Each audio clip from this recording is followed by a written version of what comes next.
Olá, amigas e amigas cervejeiras, tudo bem com vocês? Meu nome é Carol Jandoso, eu sou bióloga, sommelier de cervejas e mestre em estilos, e esse é o canal Birologia, Cerveja e Biologia. No quadro de hoje, que eu chamo de Sommelier Responde, eu vou responder uma pergunta de alguns consumidores sobre o que é malte. Vou falar sobre o que é malte. Vamos lá.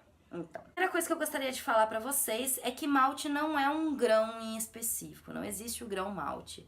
Existem maltes de diferentes grãos. Temos malte de cevada, que é o mais utilizado, temos malte de trigo, podemos fazer malte de milho, malte de arroz. Então, existem maltes de diversos tipos de grãos. Por quê? Porque malte é o grão que passou por um processo específico chamado de malteação. A malteação é o processo de germinação controlada desses grãos.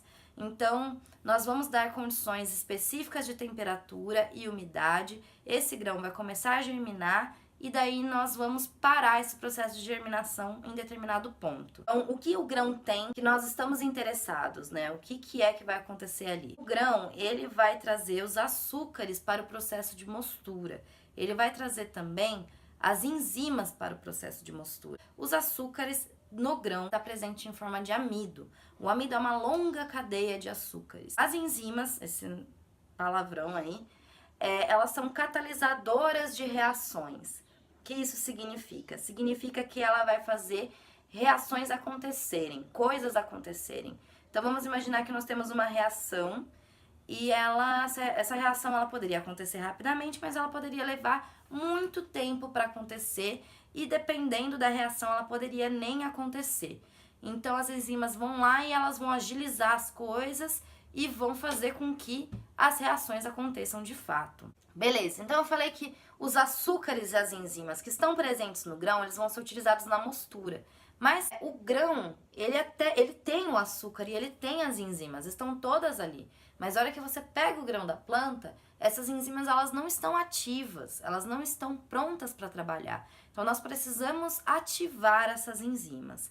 E é aí que entra o processo de malteação. O processo de malteação, ele vai fazer com que essas enzimas que eu vou precisar usar, elas sejam ativadas. Por que elas vão ser ativadas? Porque o embrião, essa nova planta que está pronta para nascer, ele precisa utilizar essa reserva de energia para conseguir, de fato, virar essa nova planta. Então ele precisa quebrar esses açúcares para utilizá-los, né, para transformá-los em energia e utilizá-los em reações metabólicas.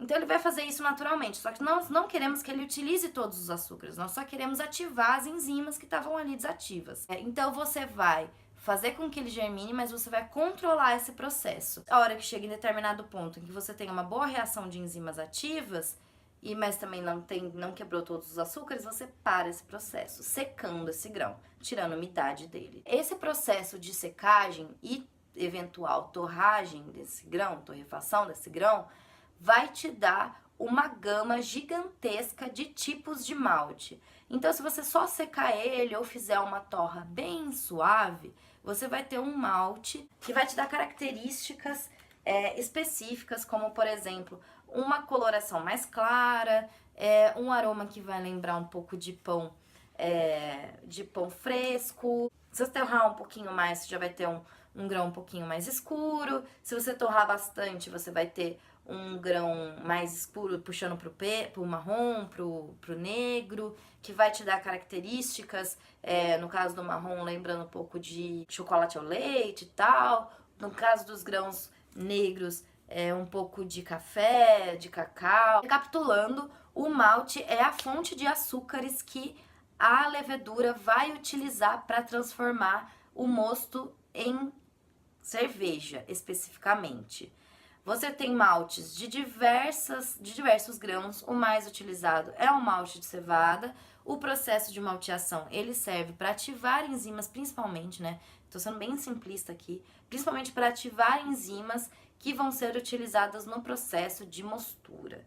Então, nós precisamos desse processo para conseguir disponibilizar esses açúcares e disponibilizar essas enzimas. O que eu falei para vocês é uma leitura muito simples de um processo, que é um processo um pouquinho mais complicado, que envolve outras coisas e que tem outras funções, mas deu pra entender a visão geral, eu espero que tenha dado pra entender a visão geral.